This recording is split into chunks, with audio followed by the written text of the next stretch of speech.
Written over 2,500 years ago, The Art of War remains the most influential book on strategy. It teaches that victory begins in the mind, with clarity, patience, and understanding. It's a book about perception, timing, and the art of winning without conflict.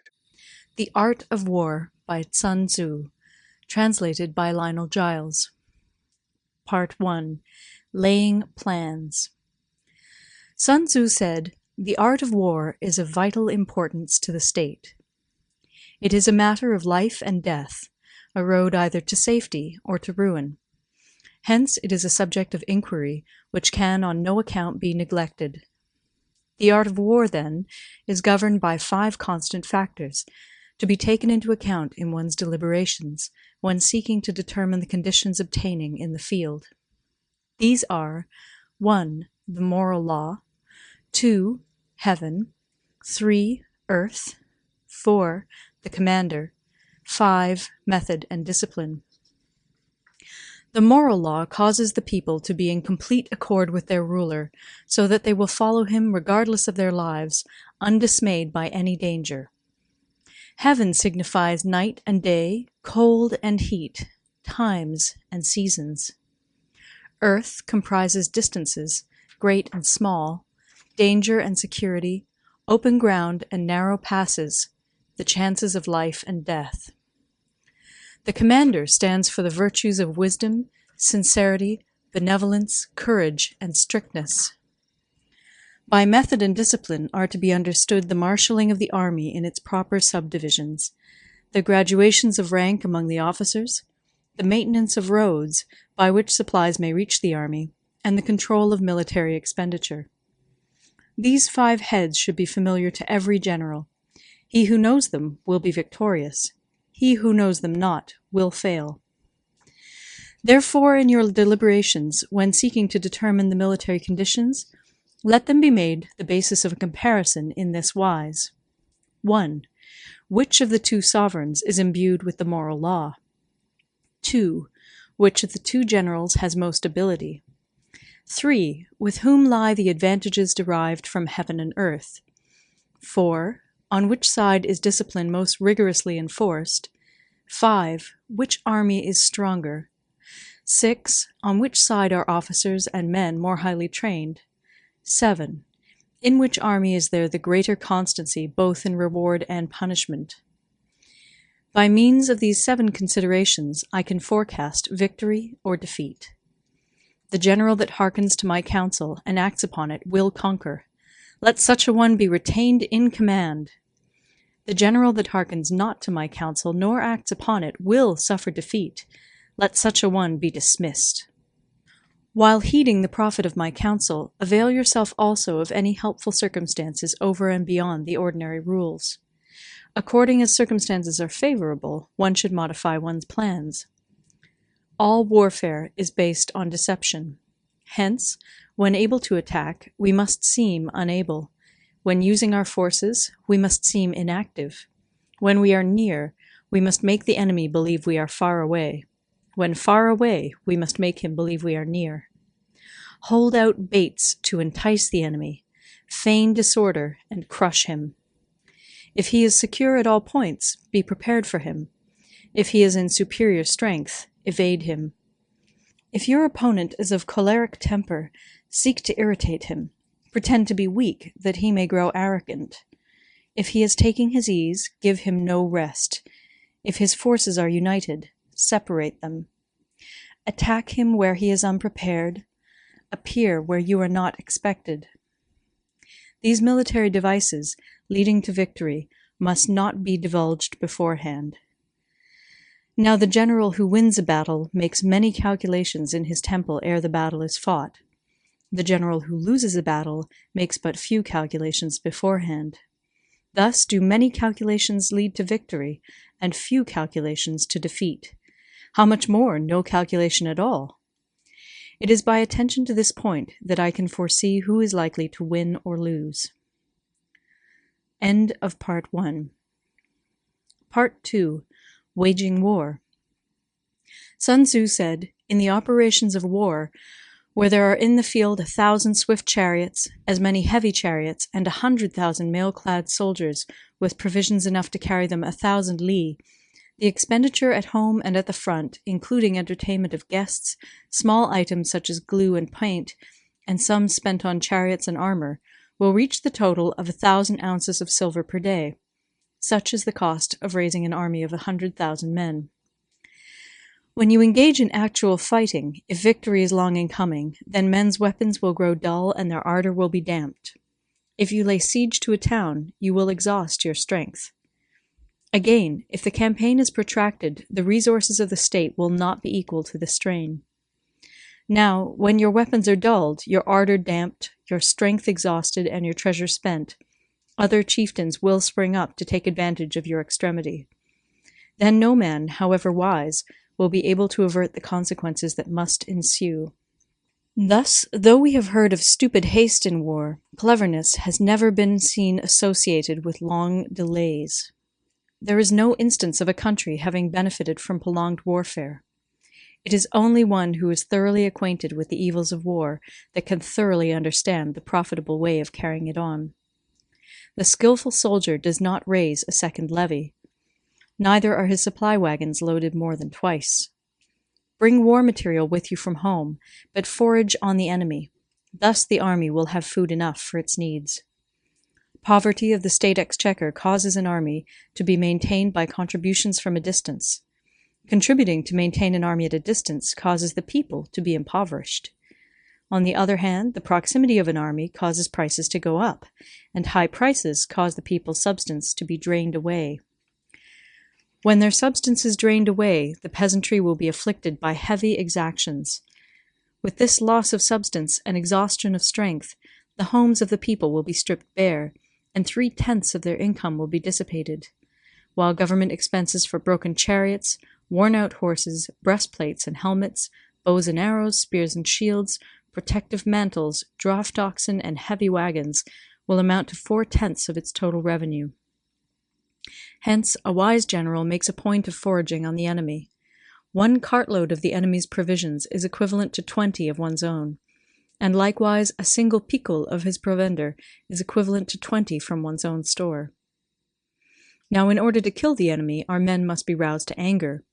That there may be advantage from defeating the enemy, they must have their rewards. Therefore, in chariot fighting, when 10 or more chariots have been taken, those should be rewarded who took the first. Our own flags should be substituted for those of the enemy, and their chariots mingled and used in conjunction with ours. The captured soldiers should be kindly treated and kept. This is called using the conquered foe to augment one's own strength. In war, then, let your great object be victory, not lengthy campaigns. Thus it may be known that the leader of armies is the arbiter of the people's fate, the man on whom it depends whether the nation shall be in peace or in peril. End of Part 2. Part 3. Attack by Stratagem.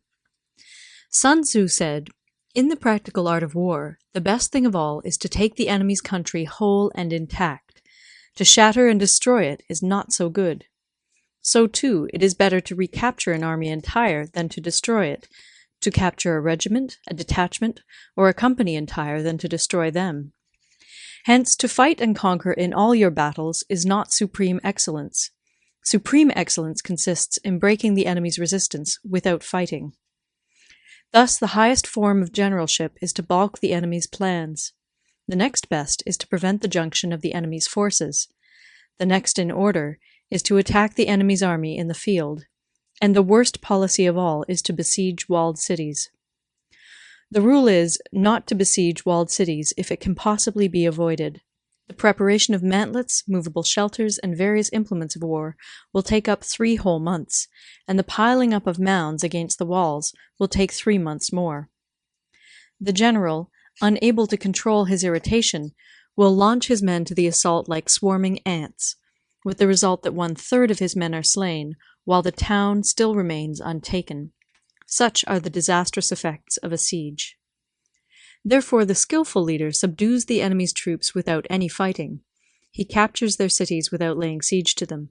He overthrows their kingdom without lengthy operations in the field. With his forces intact, he will dispute the mastery of the empire, and thus, without losing a man, his triumph will be complete. This is the method of attacking by stratagem.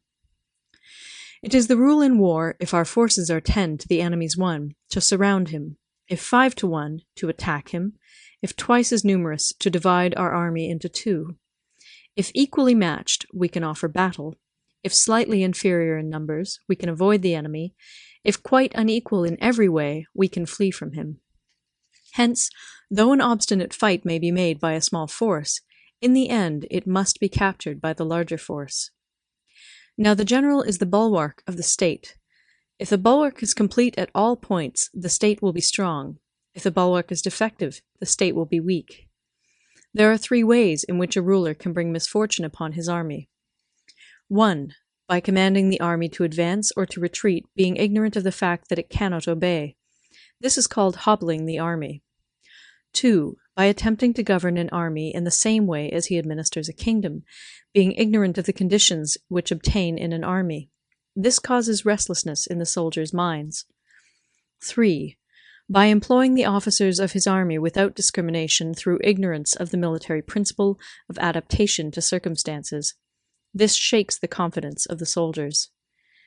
But when the army is restless and distrustful, trouble is sure to come from the other feudal princes.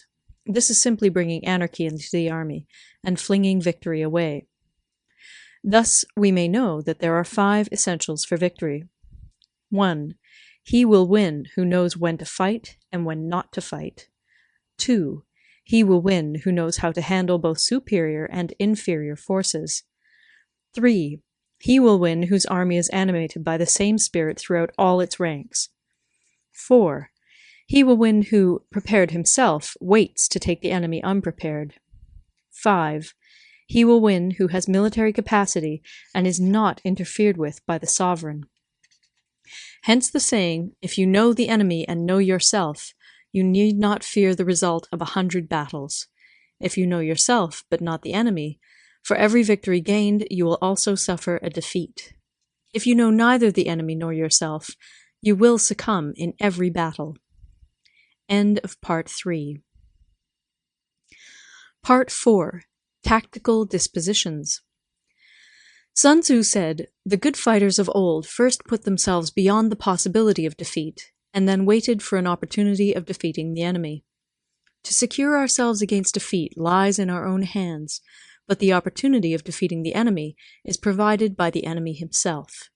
Thus the good fighter is able to secure himself against defeat, but cannot make certain of defeating the enemy. Hence the saying, one may know how to conquer without being able to do it." Security against defeat implies defensive tactics. Ability to defeat the enemy means taking the offensive. Standing on the defensive indicates insufficient strength. Attacking, a superabundance of strength. The general who is skilled in defense hides in the most secret recesses of the earth. He who is skilled in attack flashes forth from the topmost heights of heaven. Thus, on the one hand, we have ability to protect ourselves, on the other, a victory that is complete. To see victory only when it is within the ken of the common herd is not the acme of excellence. Neither is it the acme of excellence if you fight and conquer, and the whole empire says, "Well done!" To lift an autumn hair is no sign of great strength. To see the sun and moon is no sign of sharp sight. To hear the noise of thunder is no sign of a quick ear. What the ancients called a clever fighter is one who not only wins, but excels in winning with ease. Hence his victories bring him neither reputation for wisdom nor credit for courage. He wins his battles by making no mistakes. Making no mistakes is what establishes the certainty of victory, for it means conquering an enemy that is already defeated. Hence the skillful fighter puts himself into a position which makes defeat impossible, and does not miss the moment for defeating the enemy. Thus it is that in war the victorious strategist only seeks battle after the victory has been won, whereas he who is destined to defeat first fights and afterwards looks for victory. The consummate leader cultivates the moral law and strictly adheres to method and discipline. Thus it is in his power to control success. In respect of military method, we have, firstly, measurement; secondly, estimation of quantity; thirdly, calculation; fourthly, balancing of chances; fifthly, victory. Measurement owes its existence to earth; estimation of quantity to measurement; calculation to estimation of quantity; balancing of chances to calculation; and victory to balancing of chances. A victorious army opposed to a routed one is as a pound's weight placed in the scale against a single grain. The onrush of a conquering force is like the bursting of pent-up waters into a chasm 1,000 fathoms deep. End of Part 4. Part 5. Energy. Sun Tzu said, "The control of a large force is the same principle as the control of a few men. It is merely a question of dividing up their numbers." Fighting with a large army under your command is nowise different from fighting with a small one. It is merely a question of instituting signs and signals. To ensure that your whole host may withstand the brunt of the enemy's attack and remain unshaken, this is effected by maneuvers direct and indirect. That the impact of your army may be like a grindstone dashed against an egg, this is effected by the science of weak points and strong. In all fighting, the direct method may be used for joining battle, but indirect methods will be needed in order to secure victory.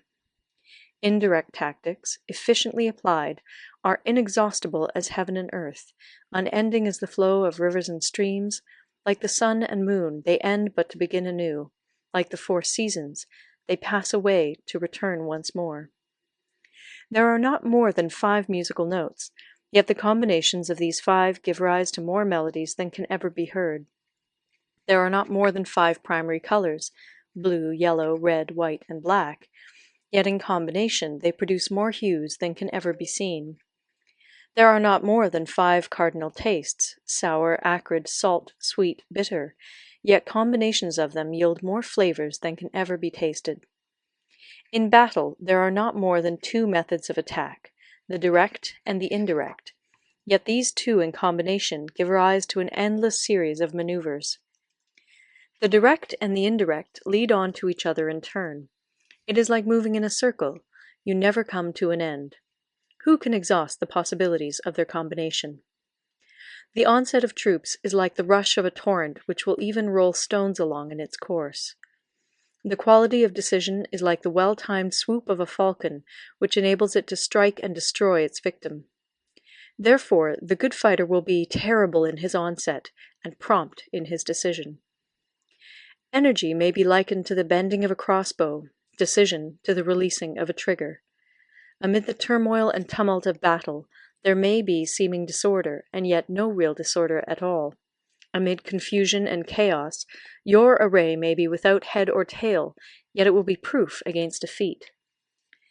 Simulated disorder postulates perfect discipline. Simulated fear postulates courage. Simulated weakness postulates strength. Hiding order beneath the cloak of disorder is simply a question of subdivision. Concealing courage under the show of timidity presupposes a fund of latent energy.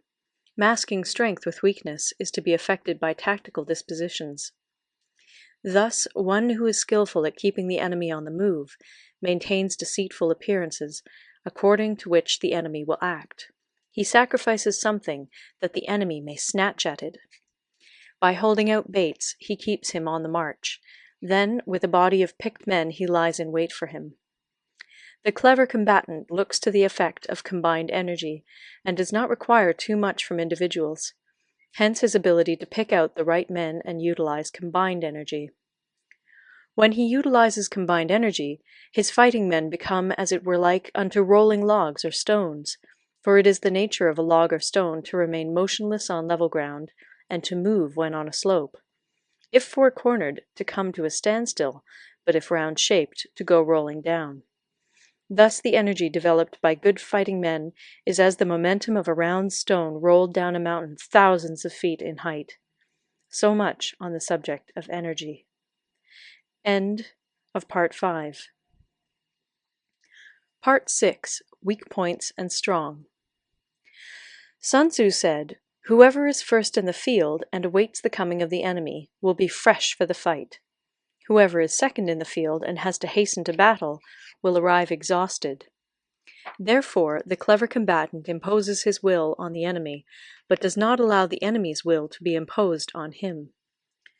By holding out advantages to him, he can cause the enemy to approach of his own accord, or, by inflicting damage, he can make it impossible for the enemy to draw near. If the enemy is taking his ease, he can harass him. If well supplied with food, he can starve him out. If quietly encamped, he can force him to move. Appear at points which the enemy must hasten to defend. March swiftly to places where you are not expected. An army may march great distances without distress if it marches through country where the enemy is not. You can be sure of succeeding in your attacks if you only attack places which are undefended. You can ensure the safety of your defense if you only hold positions that cannot be attacked. Hence, that general is skillful in attack whose opponent does not know what to defend, and he is skillful in defense whose opponent does not know what to attack. O divine art of subtlety and secrecy! Through you we learn to be invisible, through you inaudible, and hence we can hold the enemy's fate in our hands. You may advance and be absolutely irresistible if you make for the enemy's weak points. You may retire and be safe from pursuit if your movements are more rapid than those of the enemy. If we wish to fight, the enemy can be forced to an engagement even though he be sheltered behind a high rampart and a deep ditch. All we need do is attack some other place that he will be obliged to relieve. If we do not wish to fight, we can prevent the enemy from engaging us even though the lines of our encampment be merely traced out on the ground. All we need do is throw something odd and unaccountable in his way. By discovering the enemy's dispositions and remaining invisible ourselves, we can keep our forces concentrated while the enemy's must be divided. We can form a single united body while the enemy must split up into fractions. Hence, there will be a whole pitted against separate parts of a whole, which means that we shall be many to the enemy's few. And if we are able thus to attack an inferior force with a superior one, our opponents will be in dire straits. The spot where we intend to fight must not be made known, for then the enemy will have to prepare against a possible attack at several different points. And his forces being thus distributed in many directions, the numbers we shall have to face at any given point will be proportionately few. For should the enemy strengthen his van, he will weaken his rear. Should he strengthen his rear, he will weaken his van. Should he strengthen his left, he will weaken his right. Should he strengthen his right, he will weaken his left.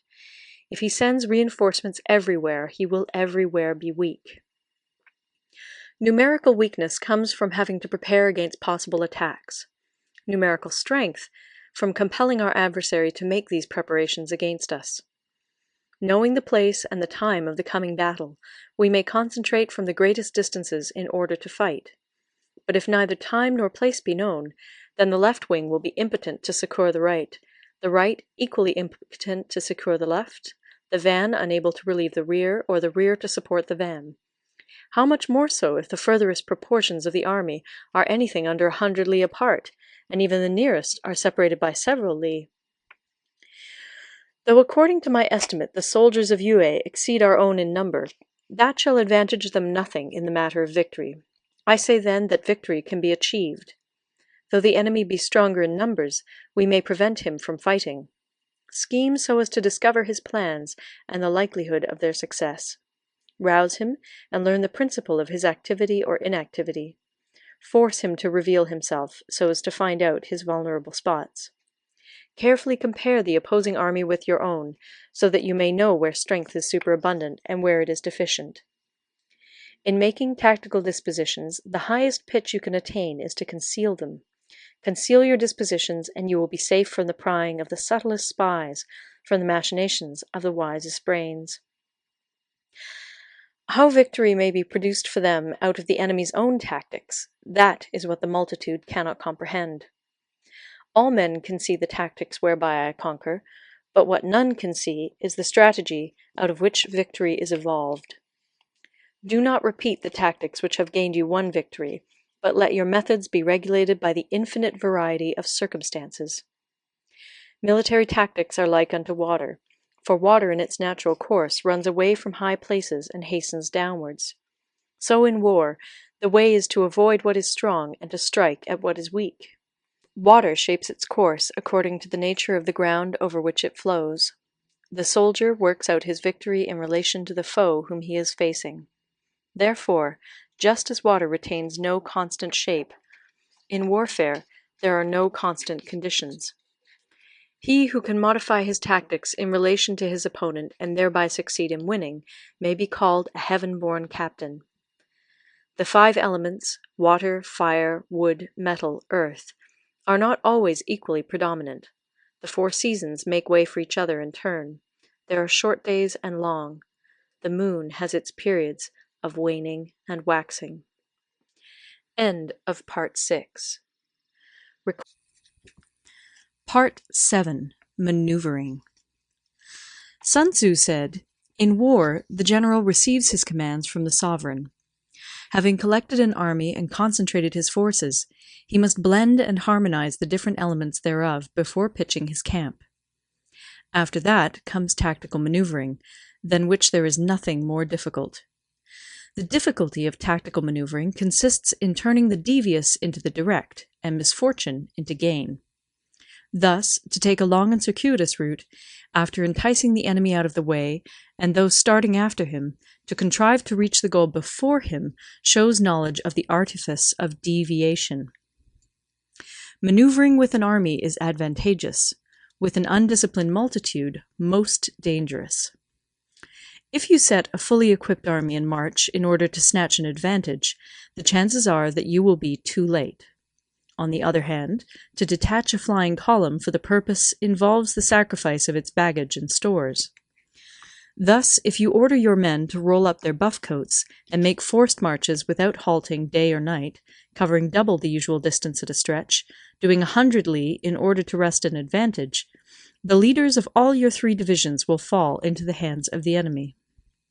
The stronger men will be in front, the jaded ones will fall behind, and on this plan only 1/10 of your army will reach its destination. If you march 50 li in order to outmaneuver the enemy, you will lose the leader of your first division, and only half your force will reach the goal. If you march 30 li with the same object, 2/3 of your army will arrive. We may take it then that an army without its baggage train is lost. Without provisions, it is lost. Without bases of supply, it is lost. We cannot enter into alliances until we are acquainted with the designs of our neighbors. We are not fit to lead an army on the march unless we are familiar with the face of the country, its mountains and forests, its pitfalls and precipices, its marshes and swamps. We shall be unable to turn natural advantage to account unless we make use of local guides. In war, practice dissimulation and you will succeed. Whether to concentrate or to divide your troops must be decided by circumstances. Let your rapidity be that of the wind, your compactness that of the forest. In raiding and plundering be like fire, in immovability like a mountain. Let your plans be dark, and impenetrable as night, and when you move, fall like a thunderbolt. When you plunder a countryside, let the spoil be divided amongst your men. When you capture new territory, cut it up into allotments for the benefit of the soldiery. Ponder and deliberate before you make a move. He will conquer who has learnt the artifice of deviation. Such is the art of maneuvering. The Book of Army Management says, "On the field of battle, the spoken word does not carry far enough. Hence the institution of gongs and drums. Nor can ordinary objects be seen clearly enough. Hence the institution of banners and flags. Gongs and drums, banners and flags are means whereby the ears and eyes of the host may be focused on one particular point. The host thus forming a single united body, it is impossible either for the brave to advance alone, or for the cowardly to retreat alone. This is the art of handling large masses of men. In night fighting, then, make much use of signal flyers and drums, and in fighting by day, of flags and banners, as a means of influencing the ears and eyes of your army. A whole army may be robbed of its spirit. A commander-in-chief may be robbed of his presence of mind. Now, a soldier's spirit is keenest in the morning. By noonday it has begun to flag, and in the evening his mind is bent only on returning to camp. A clever general, therefore, avoids an army when its spirit is keen, but attacks it when it is sluggish and inclined to return. This is the art of studying moods. Disciplined and calm, to await the appearance of disorder and hubbub amongst the enemy. This is the art of retaining self-possession. To be near the goal while the enemy is still far from it, to wait at ease while the enemy is toiling and struggling, to be well fed while the enemy is famished. This is the art of husbanding one's strength. To refrain from intercepting an enemy whose banners are in perfect order, to refrain from attacking an army drawn up in calm and confident array, this is the art of studying circumstances. It is a military axiom not to advance uphill against the enemy, nor to oppose him when he comes downhill. Do not pursue an enemy who simulates flight. Do not attack soldiers whose temper is keen. Do not swallow bait offered by the enemy. Do not interfere with an army that is returning home. When you surround an army, leave an outlet free. Do not press a desperate foe too hard. Such is the art of warfare. End of Part 7. Part 8. Variation in Tactics. Sun Tzu said, "In war, the general receives his commands from the sovereign, collects his army, and concentrates his forces. When in difficult country, do not encamp. In country where highroads intersect, join hands with your allies. Do not linger in dangerously isolated positions. In hemmed-in situations, you must resort to stratagem. In desperate position, you must fight. There are roads which must not be followed, armies which must not be attacked, towns which must not be besieged, positions which must not be contested, commands of the sovereign which must not be obeyed." The general who thoroughly understands the advantages that accompany variation of tactics knows how to handle his troops. The general who does not understand these may be well acquainted with the configuration of the country, yet he will not be able to turn his knowledge to practical account. So, the student of war who is unversed in the art of war of varying his plans, even though he be acquainted with the 5 advantages, will fail to make the best use of his men. Hence, in the wise leader's plans, considerations of advantage and of disadvantage will be blended together. If our expectation of advantage be tempered in this way, we may succeed in accomplishing the essential part of our schemes. If, on the other hand, in the midst of difficulties we are always ready to seize an advantage, we may extricate ourselves from misfortune. Reduce the hostile chiefs by inflicting damage on them, and make trouble for them, and keep them constantly engaged. Hold out specious allurements, and make them rush to any given point. The art of war teaches us to rely not on the likelihood of the enemy's not coming, but on our own readiness to receive him. Not on the chance of his not attacking, but rather on the fact that we have made our position unassailable. There are 5 dangerous faults which may affect a general. 1. Recklessness, which leads to destruction. 2. Cowardice, which leads to capture. 3. A hasty temper, which can be provoked by insults. 4. A delicacy of honor, which is sensitive to shame. 5. Over-solicitude for his men, which exposes him to worry and trouble. These are the 5 besetting sins of a general, ruinous to the conduct of war. When an army is overthrown and its leader slain, the cause will surely be found among these 5 dangerous faults. Let them be a subject of meditation. Part 9. The Army on the March. Sun Tzu said, "We come now to the question of encamping the army and observing signs of the enemy. Pass quickly over mountains and keep in the neighborhood of valleys. Camp in high places facing the sun. Do not climb heights in order to fight." So much for mountain warfare. After crossing a river, you should get far away from it. When an invading force crosses a river in its onward march, do not advance to meet it in midstream. It will be best to let half the army get across, and then deliver your attack.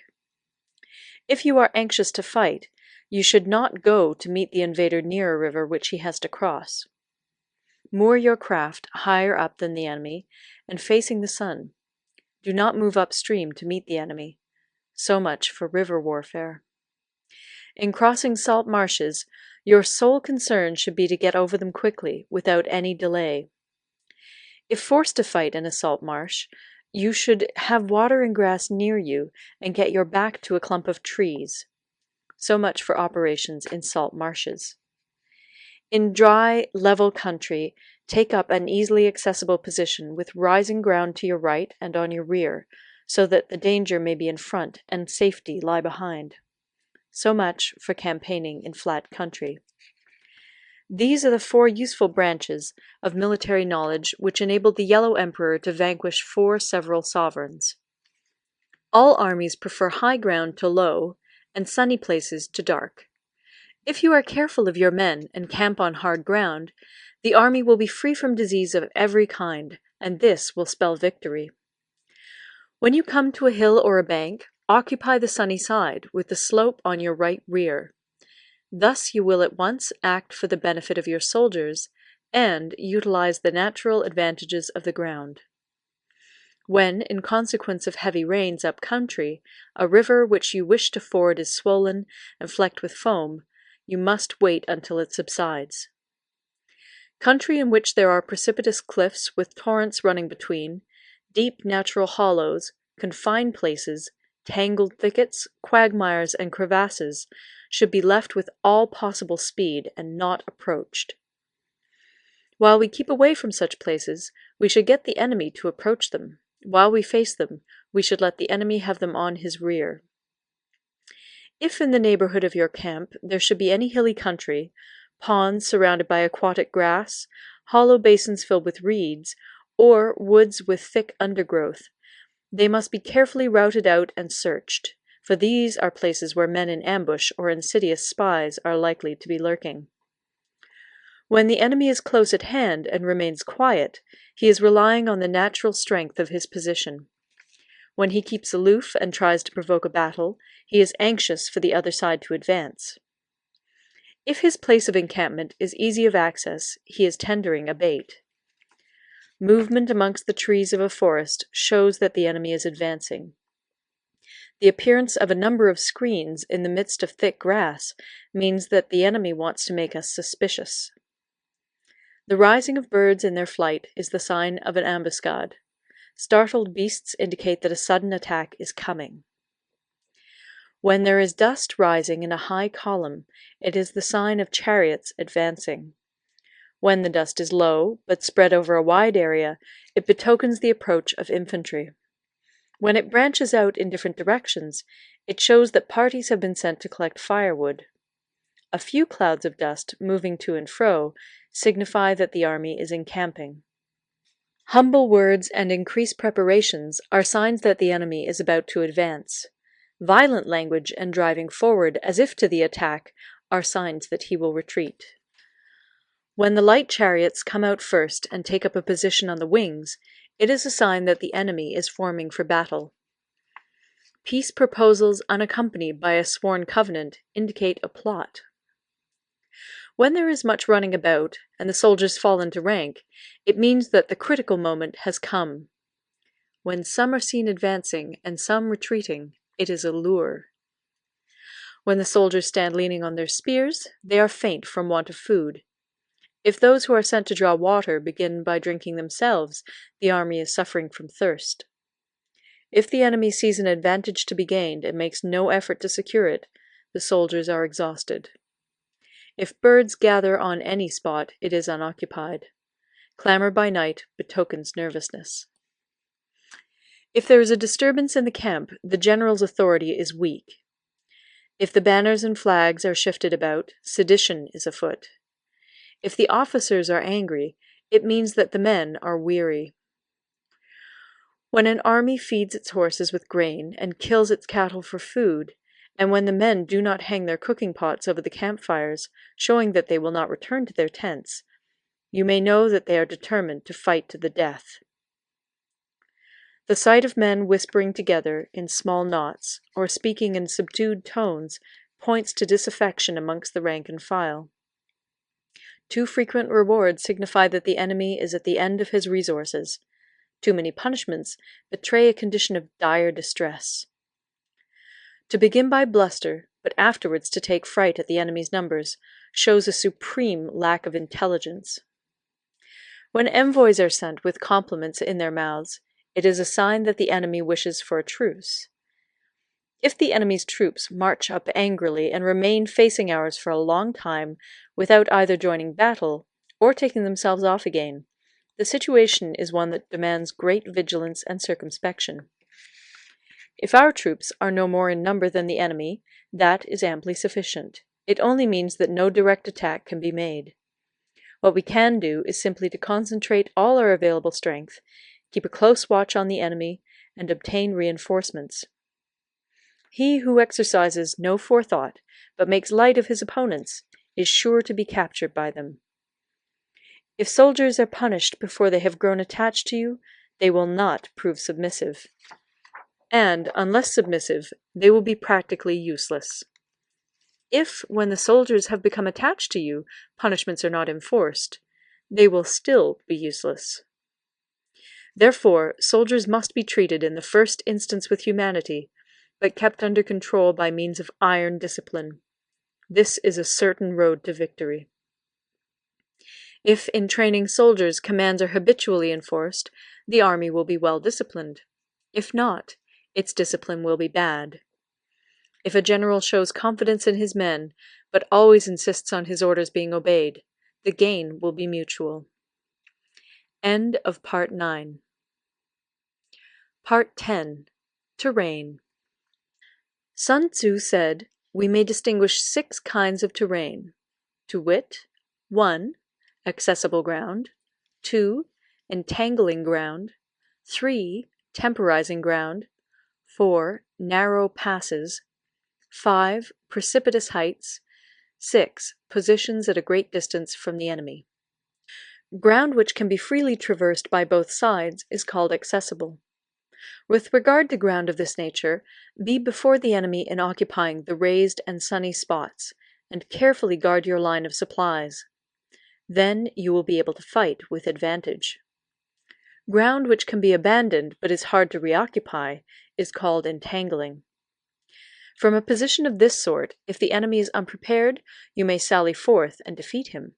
But if the enemy is prepared for your coming, and you fail to defeat him, then, return being impossible, disaster will ensue. When the position is such that neither side will gain by making the first move, it is called temporizing ground. In a position of this sort, even though the enemy should offer us an attractive bait, it will be advisable not to stir forth, but rather to retreat, thus enticing the enemy in his turn.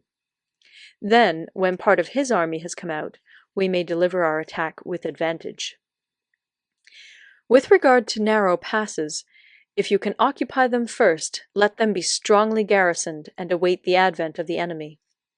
Should the army forestall you in occupying a pass, do not go after him if the pass is fully garrisoned, but only if it is weakly garrisoned.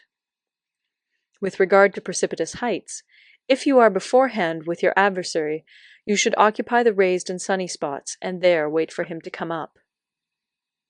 If the enemy has occupied them before you, do not follow him, but retreat, and try to entice him away. If you are situated at a great distance from the enemy, and the strength of the two armies is equal, it is not easy to provoke a battle, and fighting will be to your disadvantage. These 6 are the principles connected with earth. The general who's attained a responsible post must be careful to study them. Now, an army is exposed to 6 several calamities, not arising from natural causes, but from faults for which the general is responsible. These are 1. Flight, 2. Insubordination, 3. Collapse, 4. Ruin, 5. Disorganization, 6. Rout. Other conditions being equal, if one force is hurled against another 10 times its size, the result will be the flight of the former. When the common soldiers are too strong and their officers too weak, the result is insubordination. When the officers are too strong and the common soldiers too weak, the result is collapse. When the higher officers are angry and insubordinate, and on meeting the enemy give battle on their own account from a feeling of resentment, before the commander-in-chief can tell whether or not he is in a position to fight, the result is ruin. When the general is weak and without authority, when his orders are not clear and distinct, when there are no fixed duties assigned to officers and men, and the ranks are formed in a slovenly, haphazard manner, the result is utter disorganization. When a general, unable to estimate the enemy's strength, allows an inferior force to engage a larger one, or hurls a weak detachment against a powerful one, and neglects to place picked soldiers in the front rank, the result must be rout. These are 6 ways of courting defeat, which must be carefully noted by the general who has attained a responsible post. The natural formation of the country is the soldier's best ally, but a power of estimating the adversary, of controlling the forces of victory, and of shrewdly calculating difficulties, dangers, and distances, constitutes the test of a great general. He who knows these things, and in fighting puts his knowledge into practice, will win his battles. He who knows them not, nor practices them, will surely be defeated. If fighting is sure to result in victory, then you must fight, even though the ruler forbid it. If fighting will not result in victory, then you must not fight even at the ruler's bidding. The general who advances without coveting fame and retreats without fearing disgrace, whose only thought is to protect his country and do good service for his sovereign, is the jewel of the kingdom. Regard your soldiers as your children, and they will follow you into the deepest valleys. Look upon them as your own beloved sons, and they will stand by you even unto death. If, however, you are indulgent, but unable to make your authority felt, kind-hearted, but unable to enforce your commands, and incapable, moreover, of quelling disorder, then your soldiers must be likened to spoilt children. They are useless for any practical purpose. If we know that our own men are in a condition to attack, but are unaware that the enemy is not open to attack, we have gone only halfway towards victory. If we know that the enemy is open to attack, but are unaware that our own men are not in a condition to attack, we have gone only halfway towards victory. If we know that the enemy is open to attack, and also know that our men are in a condition to attack, but are unaware that the nature of the ground makes fighting impracticable, we have still only gone halfway towards victory. Hence the experienced soldier, once in motion, is never bewildered. Once he has broken camp, he is never at a loss. Hence the saying, "If you know the enemy and know yourself, your victory will not stand in doubt. If you know heaven and know earth, you may make your victory complete." End of Part 10. Lionel Giles. Part 11. The 9 Situations. Sun Tzu said, "The art of war recognizes 9 varieties of ground. 1. Dispersive ground. 2. Facile ground. 3. Contentious ground. 4. Open ground. 5. Ground of intersecting highways. 6. Serious ground. 7. Difficult ground. 8. Hemmed-in ground. 9. Desperate ground. When a chieftain is fighting in his own territory, it is dispersive ground. When he has penetrated into hostile territory, but to no great distance, it is facile ground. Ground the possession of which imports great advantage to either side is contentious ground. Ground on which each side has liberty of movement is open ground. Ground which forms the key to 3 contiguous states, so that he who occupies it first has most of the empire at his command, is a ground of intersecting highways. When an army has penetrated into the heart of a hostile country, leaving a number of fortified cities in its rear, it is serious ground. Mountain forests, rugged steeps, marshes, and fens, all country that is hard to traverse, this is difficult ground. ground which is reached through narrow gorges, and from which we can only retire by tortuous paths, so that a small number of the enemy would suffice to crush a large body of our men. This is hemmed-in ground.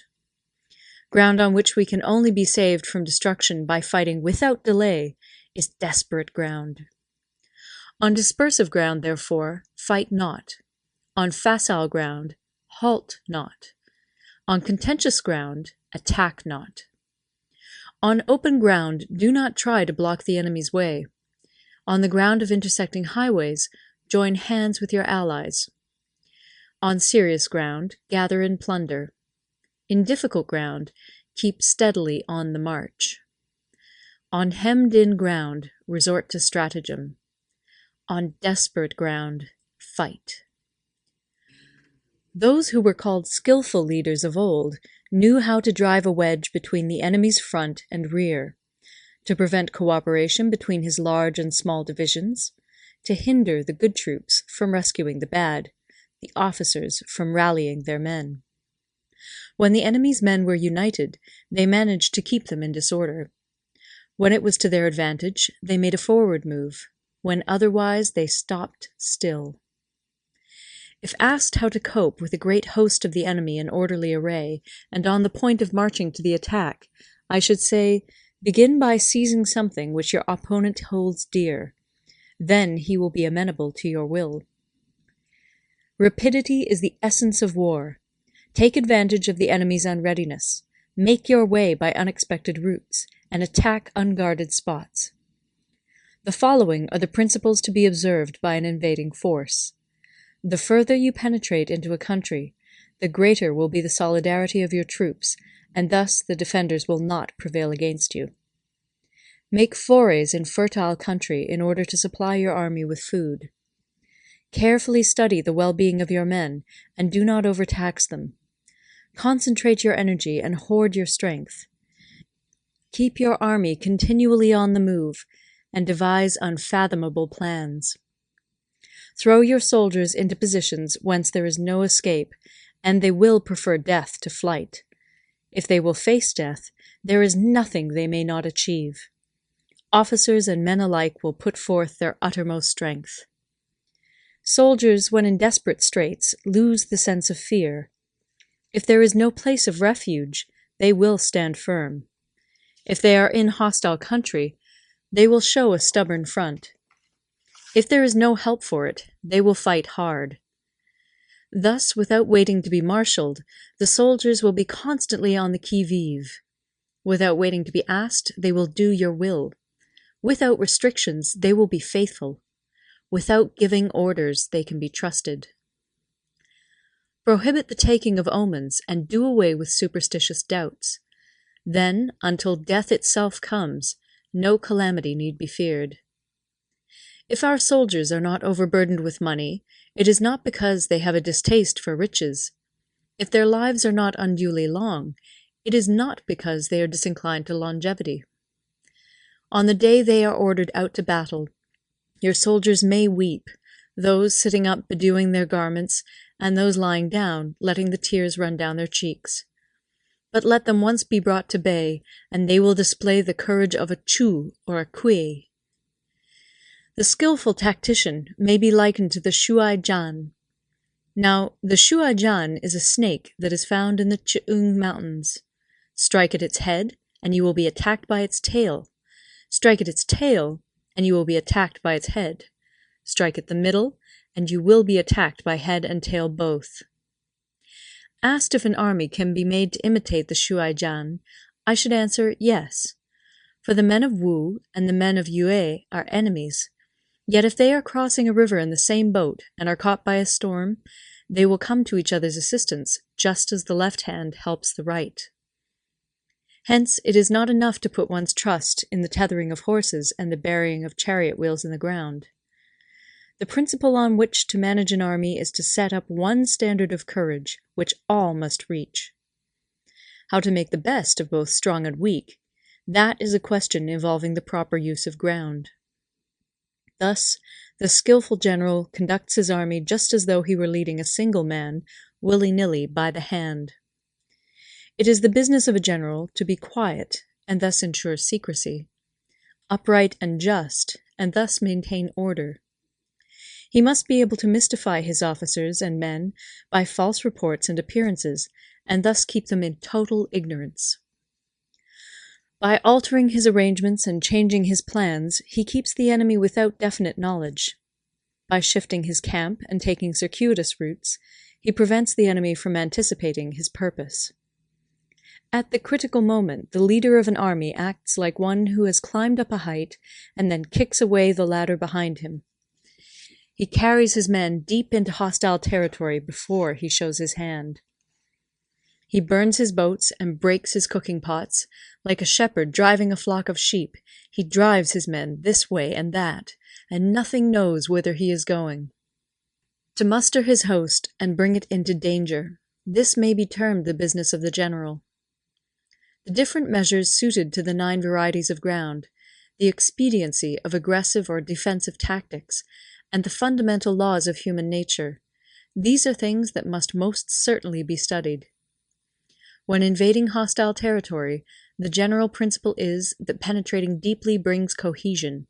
Penetrating but a short way means dispersion.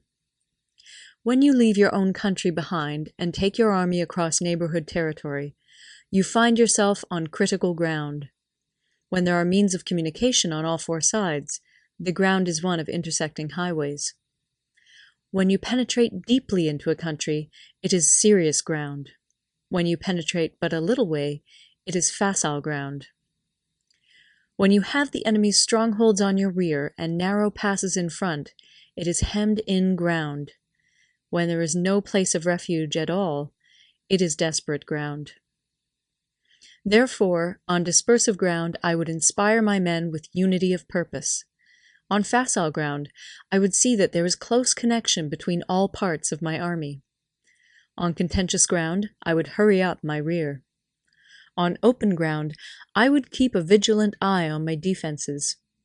On ground of intersecting highways, I would consolidate my alliances. On serious ground, I would try to ensure a continuous stream of supplies. On difficult ground, I would keep pushing on along the road. On hemmed-in ground, I would block any way of retreat. On desperate ground, I would proclaim to my soldiers the hopelessness of saving their lives. For it is the soldier's disposition to offer an obstinate resistance when surrounded, to fight hard when he cannot help himself, and to obey promptly when he has fallen into danger. We cannot enter into alliance with neighboring princes until we are acquainted with their designs. We are not fit to lead an army on the march unless we are familiar with the face of the country, its mountains and forests, its pitfalls and precipices, its marshes and swamps. We shall be unable to turn natural advantages to account unless we make use of local guides. To be ignored of any one of the following 4 or 5 principles does not befit a warlike prince. When a warlike prince attacks a powerful state, his generalship shows itself in preventing the concentration of the enemy's forces. He overawes his opponents, and their allies are prevented from joining against him. Hence, he does not strive to ally himself with all and sundry, nor does he foster the power of other states. He carries out his own secret designs, keeping his antagonists in awe. Thus he is able to capture their cities and overthrow their kingdoms. Bestow rewards without regard to rule, issue orders without regard to previous arrangements, and you will be able to handle a whole army as though you had to do with but a single man. Confront your soldiers with the deed itself. Never let them know your design. When the outlook is bright, bring it before their eyes, but tell them nothing when the situation is gloomy. Place your army in deadly peril, and it will survive. Plunge it into desperate straits, and it will come off in safety. For it is precisely when a force has fallen into harm's way that it is capable of striking a blow for victory. Success in warfare is gained by carefully accommodating ourselves to the enemy's purpose. By persistently hanging on the enemy's flank, we shall succeed in the long run in killing the commander-in-chief. This is called ability to accomplish a thing by sheer cunning. On the day that you take up your command, block the frontier passes, destroy the official tallies, and stop the passage of all emissaries. Be stern in the council chamber so that you may control the situation. If the enemy leaves the door open, you must rush in. Forestall your opponent by seizing what he holds dear, and subtly contrive to time his arrival on the ground. Walk in the path defined by rule, and accommodate yourself to the enemy until you can fight a decisive battle. At first, then, exhibit the coyness of a maiden, until the enemy gives you an opening. Afterwards, emulate the rapidity of a running hare, and it will be too late for the enemy to oppose you. End of Part 11. Part 12. The Attack by Fire. Sun Tzu said, "There are 5 ways of attacking with fire. The first is to burn soldiers in their camp. The second is to burn stores. The third is to burn baggage trains. The fourth is to burn arsenals and magazines. The fifth is to hurl dropping fire amongst the enemy." In order to carry out an attack, we must have means available. The material for raising fire should always be kept in readiness. There is a proper season for making attacks with fire, and special days for starting a conflagration. The proper season is when the weather is very dry. The special days are those when the moon is in the constellations of the Sieve, the Wall, the Wing, or the Crossbar, for these 4 are all days of rising wind. In attacking with fire, one should be prepared to meet 5 possible developments. 1. When fire breaks out inside to enemy's camp, respond at once with an attack from without. 2. If there is an outbreak of fire, but the enemy's soldiers remain quiet, bide your time and do not attack. 3. When the force of the flames has reached its height, follow it up with an attack, if that is practicable. If not, stay where you are. 4. If it is possible to make an assault with fire from without, do not wait for it to break out within, but deliver your attack at a favorable moment. 5. When you start a fire, be to windward of it.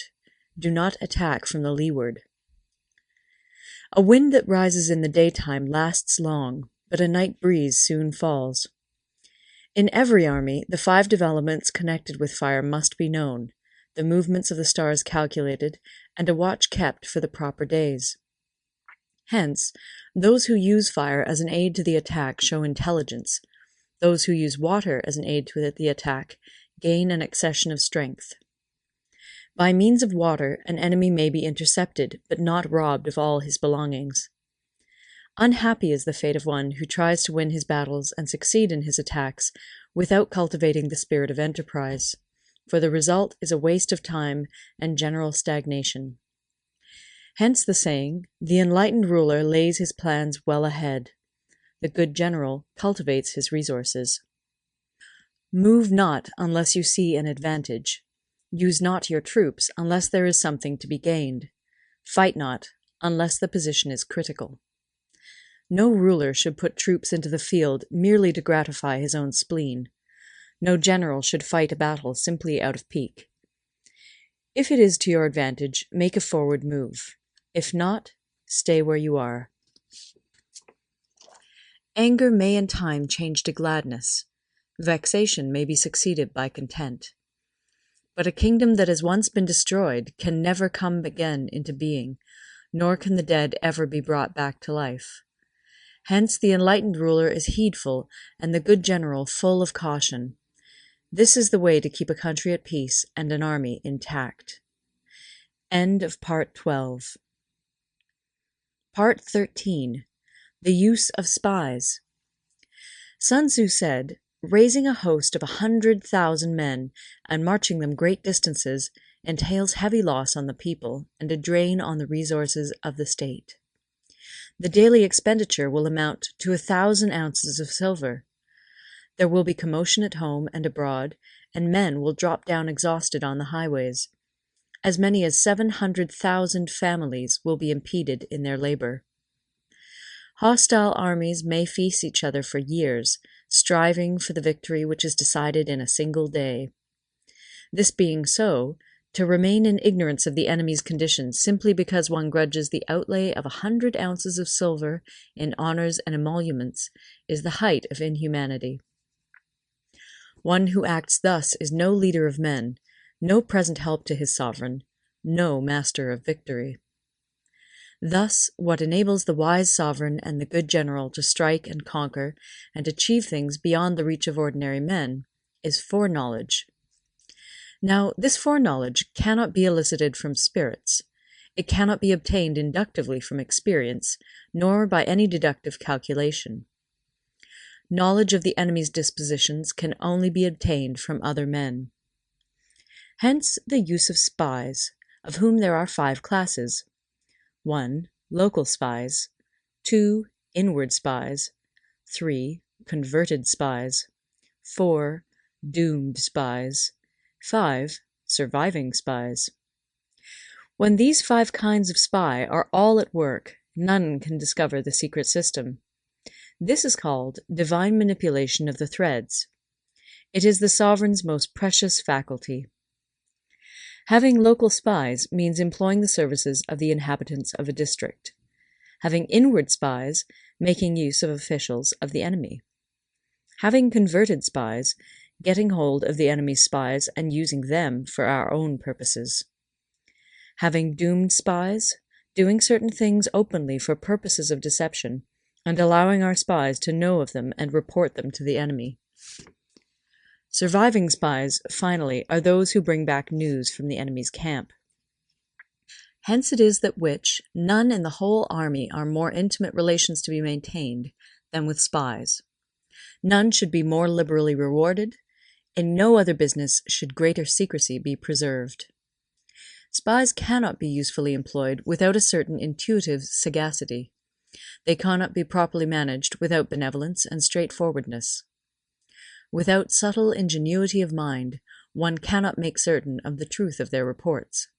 Be subtle, and use your spies for every kind of business.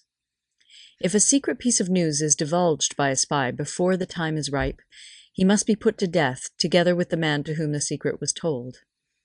Whether the object be to crush an army, to storm a city, or to assassinate an individual, it is always necessary to begin by finding out the names of the attendants, the aides-de-camp, and doorkeepers and sentries of the general in command. Our spies must be commissioned to ascertain these. The enemy's spies, who have come to spy on us, must be sought out, tempted with bribes, led away, and comfortably housed. Thus they will become converted spies and available for our service. It is through the information brought by the converted spy that we are able to acquire and employ local and inward spies. It is owing to this information again that we can cause the doomed spy to carry false tidings to the enemy. Lastly, it is by this information that the surviving spy can be used on appointed occasions. The end and aim of spying in all its 5 varieties is knowledge of the enemy, and this knowledge can only be derived in the first instance from the converted spy. Hence it is essential that the converted spy be treated with the utmost liberality. Of old, the rise of the Yin dynasty was due to Yi Qi, who had served under the Xia. Likewise, the rise of the Chu dynasty was due to Liu Ya, who had served under the Yin. Hence, it is only the enlightened ruler and the wise general who will use the highest intelligence of the army for purposes of spying, and thereby they achieve great results. Spies are a most important element in water, because on them depends an army's ability to move. End of the Art of War.